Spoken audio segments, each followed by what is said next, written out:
बात नहीं, कैमरे की तरफ। उसूलों पे आँच आए तो टकराना जरूरी है, जो जिंदा हो तो जिंदा नजर आना जरूरी है। नमस्कार दोस्तों, वसीम बरेलवी साहब के इस शेर के साथ मैं आप सभी का भोपुराम खबरी में बहुत बहुत स्वागत करता हूं। मैं आकाश आहूजा और मेरे साथ आज बैठे हैं राहुल सागर, वार्ड नंबर 39 आवास विकास पूर्वी से कांग्रेसी नेता हैं। इनके बारे में थोड़ा सा इतिहास बता दूं। इनके पिताजी का स्वर्गवास अभी हाल ही में हुआ है और इनके पिता जयपाल सागर एक खाटी कांग्रेसी रहे। जीवन पर्यंत उन्होंने कांग्रेस पार्टी की सेवा करी और वही बात वह अपने बच्चों को भी समझा कर गए हैं। तो चुनावी समर में वार्ड नंबर 39 में कांग्रेस और भाजपा प्रत्याशी जहां आमने सामने लड़ रहे हैं, वहां पर राहुल सागर कांग्रेसी जो प्रत्याशी हैं, पूर्व मंत्री तिलकराज बेहड़, किच्छा विधायक, उनके पुत्र सौरभ राज बेहड़ का। चूंकि मैं भी इस वार्ड का बाशिंदा हूं और मेरा भी वोट इसी वार्ड में है, यहाँ की कुछ समस्याएं ऐसी हैं और राहुल इत्तेफाक से मेरे पड़ोसी ही है जो हम लोग समझते हैं कि दूर होनी चाहिए। तो राहुल, बहुत बहुत स्वागत है। आप कह रहे थे भैया मैं कुछ कहना चाहता हूँ, तो आज अपने दिल की बात आप दर्शकों के बीच रख सकते हैं। बहुत बहुत धन्यवाद भैया आपका। तो जैसा कि आपको पता है कि हमारे वार्ड में बहुत सारी समस्याएं हैं और उन समस्याओं में सबसे बड़ी समस्या जो है वो सबसे बड़ी समस्या ये है कि जो आवास विकास को कनेक्ट करने वाली रोड है, उससे इधर का जो नगर पालिका का नक्शा है, उस नक्शे में पूरा जो बेल्ट है ये किसी या तो सरकारी प्रोजेक्ट के लिए स्थायी है या फिर ये किसी ग्रीन बेल्ट के लिए है। ठीक है। अपना वार्ड नंबर 39 का मैक्सिमम हिस्सा जो नीचे वाला हिस्सा है, ये वार्ड नंबर 39 और 6 ये अटरिया बंदे तक पूरा हिस्सा रिजर्व कर रखा है। कई बार हमने इस विषय पे बात करी, लेकिन पूर्व में जो हमारे पार्षद थे उन्होंने भी इस मुद्दे को कभी अच्छे से उठाया नहीं। तो आपको कहीं ना कहीं शिकायत पार्षद से भी है तो कांग्रेस पार्टी से भी होगी, क्योंकि पार्षद तो कांग्रेसी ही थे। पार्षद कांग्रेसी तो थे, लेकिन उनकी विचारधारा वो जब उनको। दोस्तों, मैं एक बात आपको बीच बता दूं, यहां से रमेश कालाड़ा जी भाजपा के प्रत्याशी हैं जो बीते 5 साल कांग्रेस के पार्षद रहे और जैसे ही ये पालिका भंग हुई थी, ये नगर निगम भंग हुआ, टेन्योर जब पूरा हुआ था उसके बाद उन्होंने भाजपा की ज्वाइनिंग ले ली थी। तो आज वो भाजपा के झंडा बरदार हैं। हाँ, पार्षद से तो हमारे को इसलिए समस्या है कि उन्होंने पिछले जैसी 1 साल का कार्यकाल पूरा हुआ, कहीं ना कहीं उनका मन डगमगाने लगा, क्योंकि आपको पता है कि जब वो पिछली बार चुनाव लड़े तो उनको बीजेपी ने टिकट नहीं दिया, इसीलिए वो कांग्रेस से लड़े थे। ठीक है। लेकिन एक हमारे यहाँ के बड़े नेता हैं, जैसे वो कहता है कि मेरी माँ भारतीय जनता पार्टी है, कहीं ना कहीं उसी स्वरूप में हमारे जो वार्ड के पार्षद थे उनके दिल में भी कहीं उनकी माँ थी। मतलब वो पार्षद आ तो गए कांग्रेस में, लेकिन मन से भाजपा ही रहे। जी, बस ये थी, कोई समीकरण नहीं बन पा रहे। दल बदलने का इतिहास पहले से है। जी ठीक है, मतलब ये नया नहीं बदला। जी, पहले भाजपा में थे, फिर कांग्रेस में टिकट के लिए आए, जीत गए, 5 साल रहे जी, और फिर वापस भाजपा में। जी, बिल्कुल सही बात आपने कही। और कई बार हमने कई मुद्दों पे कहा या हमारे वार्ड के कई कामों को हम लोगों ने कहा, तो उन्होंने का यही कहना था, हर चौराहे पे हर गली नुक्कड़ पे वो खड़े होकर यही बात कहते थे कि मुझे कौन सी अगली बार चुनाव लड़ना है। अभी जैसे मैं उन्होंने पिछली बार वोट भी यही कह के मांगा था कि मेरे को एक बार जितवा दो, मैंने एक बार बनना है बस। हाँ, तो वो अपनी बात पे उस पर अडिक्ट थे, लेकिन पब्लिक उस बात को इस तरह से नहीं ले रही थी कि जिस तरह से वो उस पर अडिक्ट होना चाह रहे थे। एक आरोप लगा रहे हैं वो लगातार, वो कह रहे हैं कि पैराशूट कैंडिडेट आ गया है कांग्रेस से। आपने बहुत बढ़िया बात करी कि पैराशूट कैंडिडेट आ गया, तो मैं बस खाली उनसे एक बात पूछना चाहता हूँ। जिस घर पे वो रहते हैं वो घर आता है आवास विकास बड़े गुरुद्वारे के सामने रिंग रोड पे। वो रिंग रोड वार्ड नंबर 39 का हिस्सा है या वार्ड नंबर 38 का हिस्सा है? वो इस सवाल का मेरे जवाब दे दें। उसके बाद वो चाहे पैराशूट बोलें या कुछ बोलें, फिर फर्क नहीं पड़ता। और अगर वो पैराशूट कैंडिडेट से उनको इतना ऐतराज है तो मेरे हिसाब से उनको अपना बड़ा दिल करना चाहिए था। भारतीय जनता पार्टी उन्हें ज्वाइन कर ली थी, तो वो बड़ा दिल करके जो भारतीय जनता पार्टी के उनके सहकर्मी चुनाव की तैयारी कर रहे थे, जो पिछली बार भी लड़े थे, और जो हमारे वार्ड से इत्तेफाक रखते हैं, उनको किसी को चुनाव लड़ाना चाहिए था। वो स्वतः क्यों उतर गए? वो तो महत्वाकांक्षा उनकी रही होगी। देखिए, राजनीति ऐसी एक महत्वाकांक्षा पैदा कर देती है। इंसान पद कभी नहीं छोड़ना चाहता, वो सोचता है जब तक मेरा शरीर काम कर रहा है मैं राजनीति में उस सम्मानित पद पर रहूं। तो वो तो उनकी व्यक्तिगत महत्वाकांक्षा है और उसमें हम लोग इसलिए प्रश्न चिन्ह नहीं उठा सकते क्योंकि हम पत्रकार हैं। सेकेंडली, इस चीज को लेकर जरूर आर्ग्यूमेंट किया जा सकता है कि उन्होंने कहा था जब लास्ट टाइम वो वोट मांगने आए थे, सब घरों में, मेरे पास भी आए थे, तो उन्होंने यही कहा था कि मेरे को एक बार जितवा दो, मेरे को एक बार जितवा दो। मैं भी इसी वार्ड में रहता हूं, आप भी इसी वार्ड में रहते हैं। क्या क्या समस्याएं आप फेस करते हैं? हालांकि मैं तो सबसे ज्यादा सफाई जी जो और स्ट्रीट लाइट्स, ये समस्या फेस करता हूं। मेरे घर के बाहर ही आपने देखा होगा कूड़े के कितने बड़े ढेर लगे। जी, अब आप बताइए। यही मेन समस्याएं थी हमारे वार्ड की। अभी बीच में मैंने कई बार कंप्लेंट करी नगर निगम में, तब हमारे वार्ड में जगतपुरा गली नंबर 5-6 में कूड़े की गाड़ी नहीं आती थी।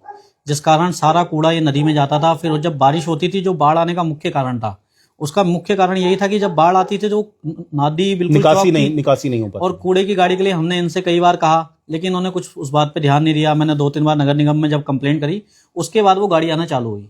ठीक ठीक। तो और इसके अलावा क्या समस्या? उसके अलावा स्ट्रीट लाइट बहुत समय से बंद थी, वो चालू नहीं हो पा रही थी।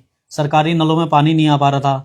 इनके पास कोई भी व्यक्ति अपना कोई काम लेके जाता था तो इनका बस खाली एक ही कहना होता था कि मुझे कौन सा चुनाव लड़ना है, मुझे कौन सा कोई चुनाव लड़ना है तो जो मैं कोई काम कराऊं। लेकिन अब तो वो जनता की अदालत में आ गए हैं फिर से। जनता उनको अच्छे से जवाब दे रही है।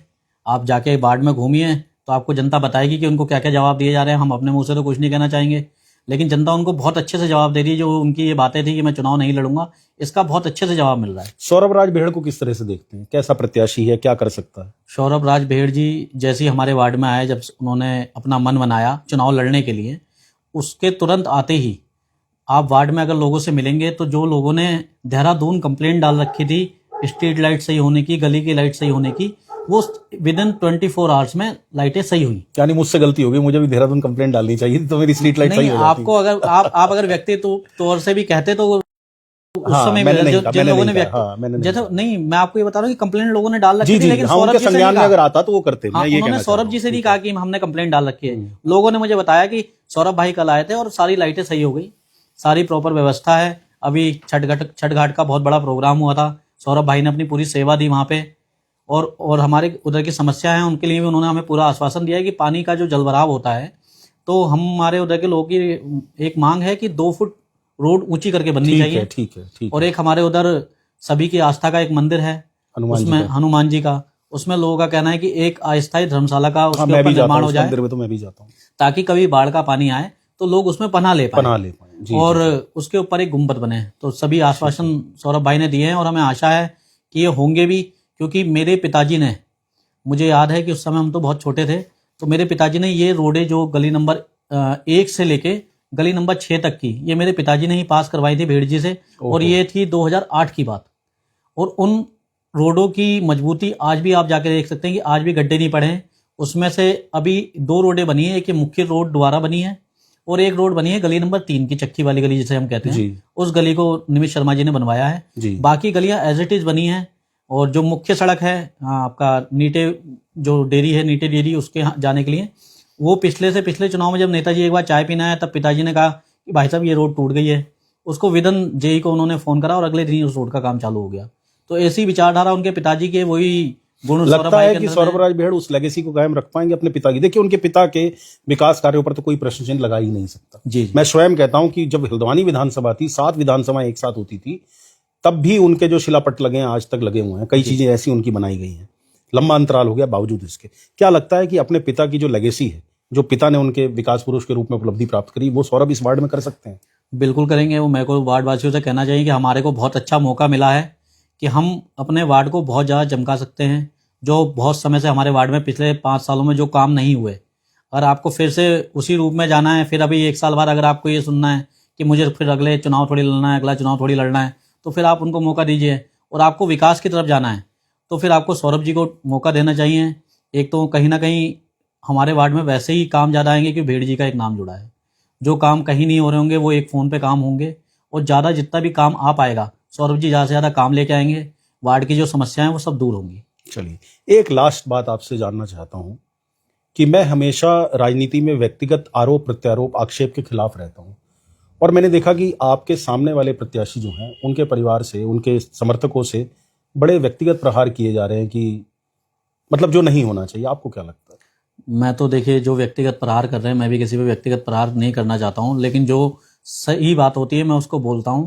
तो मैं अपने वार्ड वासियों से एक ही बात उनको संज्ञान दिलवाना चाहूँगा कि भेड़ जी का अभी किडनी ट्रांसप्लांट का ऑपरेशन हुआ था।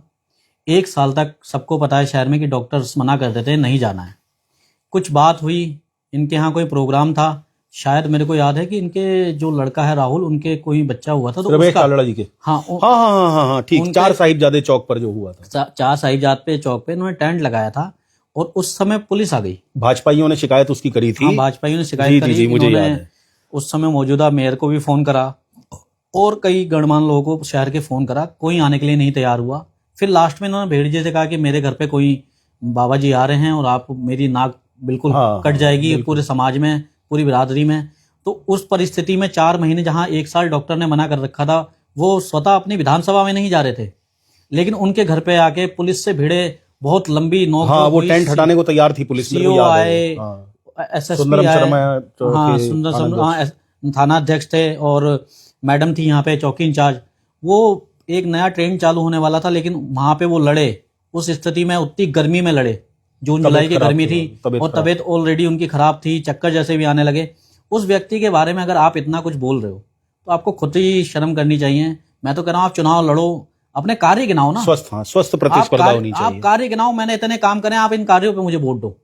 आपके पास कार्य गिनाने के लिए है नहीं, तो आप आरोप प्रत्यारोप के अलावा कुछ नहीं कर सकते। तो मैं तो बस जनता से यही कहूंगा कि आरोप प्रत्यारोप में ना आए। आपने पहले भीड़ जी को काम करते हुए देख रखा है।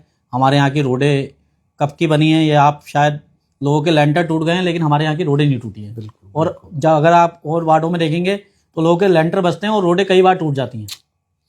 मैं आपसे एक अंतिम एक हास्यपूर्ण टिप्पणी करूंगा आप पर, जी जी कि मैं भी चूंकि इस वार्ड का बाशिंदा हूं, जी जी तो अगर आपका प्रत्याशी जीत कर आता है जी, तो कृपया मेरे क्षेत्र की सड़कें, नाली सफाई और लाइटें जरूर लगवा दीजिएगा। आप सौरभ जी को मत पकड़ना, आप मेरे को पकड़ लेना। आप बड़े पिताजी के बहुत पुराने मित्र हैं। जी, जी, जी। हम आपके बच्चों की तरह हैं। आप तो हमारा आके कान पकड़ लेना कि तुमने कहा था कि सौरभ की बहुत तारीफ करी थी मेरे सामने। चलिए, तो दोस्तों ये थे राहुल सागर, जिनका साफ तौर पर कहना है कि व्यक्तिगत आरोप प्रत्यारोप नहीं होना चाहिए, राजनीति में स्वस्थ प्रतिस्पर्धा होनी चाहिए, जिस चीज को मैं भी कमोवेश अपने हर पॉडकास्ट में कहता हूं। तो आपने राहुल की बात भी सुनी, इस वार्ड की समस्याएं भी समझी।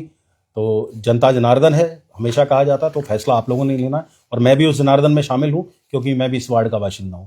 तो अगली चर्चा तक के लिए आपसे विदा लेता हूं, और एक विनम्र आग्रह फिर से करता हूं कि मेरी कोई गलती होती है तो कृपया मुझे जरूर बताएं, ताकि मैं उस गलती को, उस कमी को दूर करने का प्रयास कर सकूं। तो तब तक के लिए नमस्कार। नमस्कार।